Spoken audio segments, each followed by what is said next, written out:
Hello अस्सलाम वालेकुम, welcome to my channel influential learning. तो उम्मीद है आप तमाम लोग खैरियत से होंगे। तो आज हम नए टॉपिक के साथ दोबारा आए हैं जिसका नाम है Wheatstone bridge.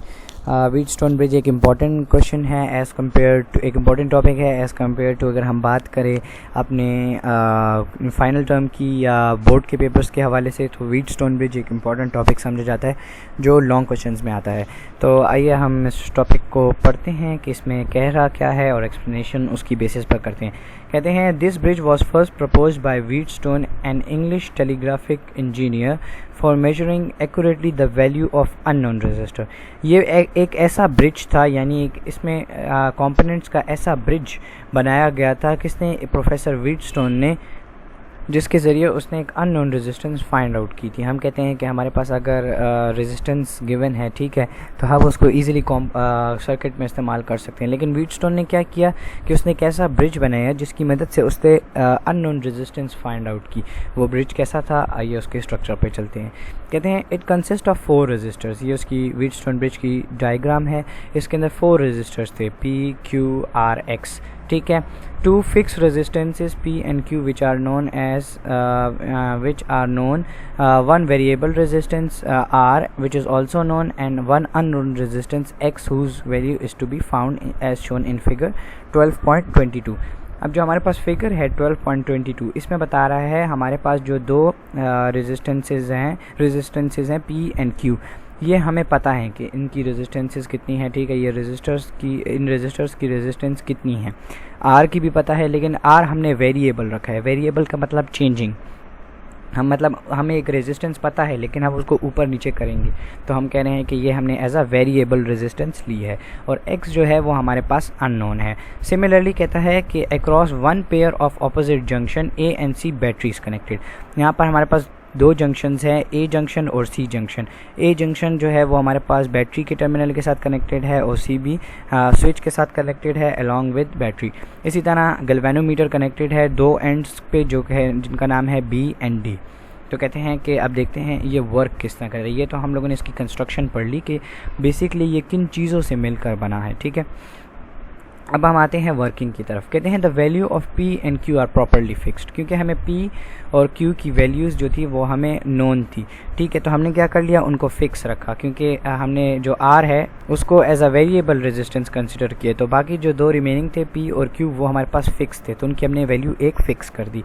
The key when the key is switched on the current I is unequally divided between the 2 branches and galvanometer shows the current. अब जो यहाँ पर हमारे पास स्विच है, जैसे ही हम इसको टर्न ऑन करेंगे तो क्या होगा कि करंट यहाँ से स्टार्ट होगा फ्लो होते हुए और पूरे सर्किट के अंदर फ्लो करेगा। तो हम कहते हैं कि अनइक्वल डिस्ट्रीब्यूशन होगी, ठीक है। हम कहते हैं कि करंट यहाँ पर पहुँचेगा A पर, गिवन करंट हमारे पास A पर पहुँचेगा तो उसको दो रास्ते मिलेंगे। ये वो P रजिस्टर से पास होगा और R रजिस्टर से पास होगा। यानी अगर यहाँ पर 10 एम्पेयर करंट आ रहा है तो 5 एम्पेयर इधर चला जाएगा और 5 एम्पेयर इधर चला जाएगा।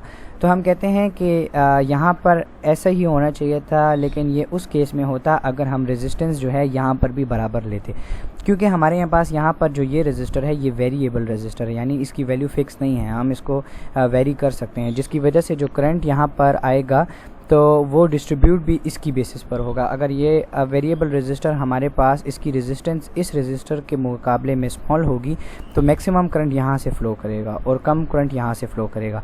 ये फिनोमेना हम जानते हैं कि करंट की आदत है कि वो वहाँ से ज़्यादा पास होता है जहाँ पर रेजिस्टेंस उसको कम मिलती है। तो यहाँ पर अनइक्वल हमारे पास डिस्ट्रीब्यूशन होगी, जिसकी वजह से गैल्वेनोमीटर जब करंट यहाँ पर पहुँचेगा और यहाँ पर पहुँचेगा, इन दो पॉइंट्स पर जब करंट, यानी यहाँ से जो करंट आ रहा है वो इस रेजिस्टर से पास होकर इस पॉइंट पर पहुँचा और ये करंट यहाँ से पास होकर इस पॉइंट पर पहुँचा, फिर दोबारा उसको दो रास्ते मिलेंगे। एक रास्ता यहाँ पर गैल्वेनोमीटर की तरफ जाएगा और एक C की तरफ जाएगा। तो जब इस पॉइंट पर वो पहुँचेगा, क्योंकि यहाँ पर अनइक्वल डिस्ट्रीब्यूशन है, तो गैल्वेनोमीटर डिफ्लेक्शन शो करेगा, जो कि बताएगा कि इस पॉइंट और इस पॉइंट के दरमियान पोटेंशियल डिफरेंस कितना है, या इस पॉइंट और इस पॉइंट के दरमियान करंट का डिफरेंस कितना है। तो हम चाहते हैं कि इस पॉइंट और इस पॉइंट पर करंट का डिफरेंस ज़ीरो आए। तो हम क्या करेंगे कि इस वेरिएबल, ताकि जितना भी करंट है वो इस तरफ ना जाए, सारा का सारा करंट यहाँ पर जाए, तो हम क्या करेंगे कि जो इस वेरिएबल रजिस्टर है इसको हम ऐसे पॉइंट पर सेट करेंगे जहाँ पर गैल्वेनोमीटर ज़ीरो डिफ्लेक्शन शो करे। हम कहते हैं कि यहाँ से जो करंट आ रहा है वो इस पॉइंट पर पहुँच रहा है, ठीक है, यहाँ से जो करंट आ रहा है वो भी इस पॉइंट पर पहुँच रहा है। जब इन दोनों पर के पास करंट पहुँच रहा है तो गैल्वेनोमीटर ज़ीरो डिफ्लेक्शन शो करना चाहिए। तो उसके लिए हम इस वेरिएबल रजिस्टर को उस पॉइंट पर लाएंगे जहाँ पर गैल्वेनोमीटर हमें ज़ीरो डिफ्लेक्शन शो करेगा। तो जब हमारे पास यहाँ पर गैल्वेनोमीटर ज़ीरो डिफ्लेक्शन शो करेगा तो इसका मतलब है अब हमारे पास जो ब्रिज है वो बैलेंस है। जब ब्रिज बैलेंस है तो अगर 10 एम्पियर करंट यहाँ पर पहुँचेगा तो 5 इधर जाएगा और 5 इधर जाएगा। फिर यहाँ पर जो करंट पहुँचेगा बी और डी पर वो इस पॉइंट पर और इस पॉइंट पर जो उनकी वैल्यू होगी वो बराबर होगी। सिमिलरली हम कहते हैं वो पॉइंट जहाँ पर ब्रिज बैलेंस हो जाता है उसको हम कहते हैं नल पॉइंट, ठीक है। तो लेट कंसीडर वेरिएबल रेजिस्टेंस हमने एक पॉइंट पर लाए जिसकी वजह से जो गिवन ब्रिज था वो बैलेंस हो गया, तो हम कहेंगे कि वो नल पॉइंट था। अब जब करंट बी और डी पर पहुंच गया है तो वो क्योंकि यहाँ पर गैल्वेनोमीटर ज़ीरो डिफ्लेक्शन शो करे तो कोई करंट यहाँ से पास थ्रू नहीं हो रहा है। इसका यही मतलब है कि यानी बी और डी में कोई डिफरेंस नहीं है। तो सारा का सारा करंट यहाँ पर पास थ्रू होगा और यहाँ से भी सारा का सारा करंट यहाँ से जाएगा। तो जब यहाँ से पास थ्रू होगा और यहाँ से पास थ्रू होगा तो दोनों का जो बी और सी पर जितना करंट होगा वो बराबर होगा डी और सी के। जब हमारे पास गैल्वेनोमीटर बैलेंस हो गया था, यानी जब हमने वेरिएबल रेजिस्टेंस की एक स्पेसिफिक वैल्यू सेट कर ली थी जिसकी वजह से गैल्वेनोमीटर हमें ज़ीरो डिफ्लेक्शन शो कर रहा था, यानी यहाँ पर जो करंट था और यहाँ पर जो करंट था उनकी अमाउंट सेम थी जिसकी वजह से गैल्वेनोमीटर ज़ीरो डिफ्लेक्शन शो कर रहा था। तो हमने कहा था कि ए और बी का करंट भी बराबर है और ए और डी से जो करंट है वो भी बराबर है। तो फर्दर जब यहाँ से कोई करंट नहीं पास हो रहा है, यहाँ पर भी करंट की अमाउंट बराबर है, यहाँ पर भी करंट की अमाउंट बराबर है, जब ये फर्दर मूव ऑन होंगे तो बी और सी और डी और सी के दरमियान भी जो करंट होगा वो हमारे पास बराबर ही आएगा। तो यही सारी तमाम चीज़ उसने ये बताई हैं। अब बैलेंस में क्या होगा कि I1 जो है लेट कंसीडर करंट यहाँ पर आया तो वो पास हुआ P से, हमने उसको नाम दे दिया I2, ठीक है, और जो करंट यहाँ से पास हुआ उसको हमने नाम दे दिया I2। सिमिलरली B और C जो Q रजिस्टर से पास हुआ करंट उसका नाम भी I1 था और जो X रजिस्टर से पास हुआ वो उसका नाम भी I2 था, क्योंकि सेम करंट कंटिन्यू हो रहा था यहाँ से और यहाँ से और यहाँ से और यहाँ से।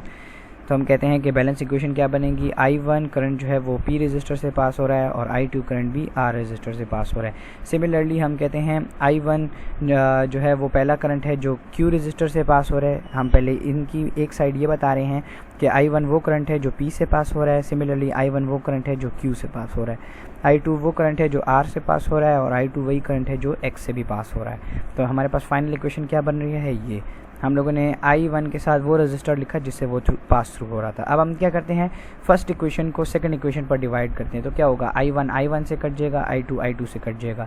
तो रिक्वायर्ड इक्वेशन हमारे पास बनेगी PQ is equal to RX। अब अगर हम क्रॉस मल्टीप्लिकेशन कर लेते हैं तो ये हो जाएगा PX is equal to RQ और हमें फाइंड क्या करना है X। तो X को हम इधर अकेला छोड़ेंगे, P इधर मल्टीप्लाई हो रहा है, इधर जाकर डिवाइड हो जाएगा। तो कहते हैं hence if three resistance on the right side of the equation are known, the fourth resistance can be calculated. The principle of determining unknown resistance by a Wheatstone bridge। तो हम कहते हैं कि अगर हमें 3 रेजिस्टेंस पता है तो उससे हम चौथी रेजिस्टेंस इजीली फाइंड आउट कर सकते हैं। तो सिंपल कॉन्सेप्ट था कि हम लोगों ने 2 जंक्शंस लिए A B और उनको कनेक्ट किया डिफरेंट रेजिस्टर्स के साथ, फिर इसी तरह 2 जंक्शंस लिए B D उसको कनेक्ट किया गैल्वेनोमीटर के साथ। A जंक्शन कनेक्टेड था बैटरी के साथ, C जंक्शन भी कनेक्टेड था बैटरी के साथ। जब करंट को अलाउ किया गया कि वो फ्लो करे तो वो A पॉइंट पर पहुँचा, वहाँ से वो पहले इक्वली डिवाइडेड नहीं था क्योंकि गैल्वेनोमीटर यहाँ पर हम लोगों ने वेरिएबल रेजिस्टेंस रखी हुई थी, तो जिसकी वजह से जब करंट यहाँ पर पहुँच रहा था और जब करंट यहाँ पर पहुँच रहा था तो इनके दरमियान एक स्पेसिफिक पोटेंशियल डिफरेंस था जो कि हमें इंडिकेट हो रहा था गैल्वेनोमीटर की वजह से। हमने क्या किया, हम वेरिएबल रेजिस्टेंस को ऐसे पॉइंट पर लाए जहाँ पर गैल्वेनोमीटर हमें ज़ीरो डिफ्लेक्शन शो करे। जैसे ही हमारे पास ज़ीरो डिफ्लेक्शन शो हुआ तो B और D का जो डिफरेंस था वो हमारे पास ज़ीरो हो गया, यानी सेम अमाउंट ऑफ करंट यहाँ पर भी था और यहाँ पर भी था। तो हमने कहा कि यहाँ से जो करंट था सेम अमाउंट ऑफ करंट यहाँ से भी पास थ्रू हुआ और सेम अमाउंट ऑफ करंट यहाँ से भी पास थ्रू हुआ।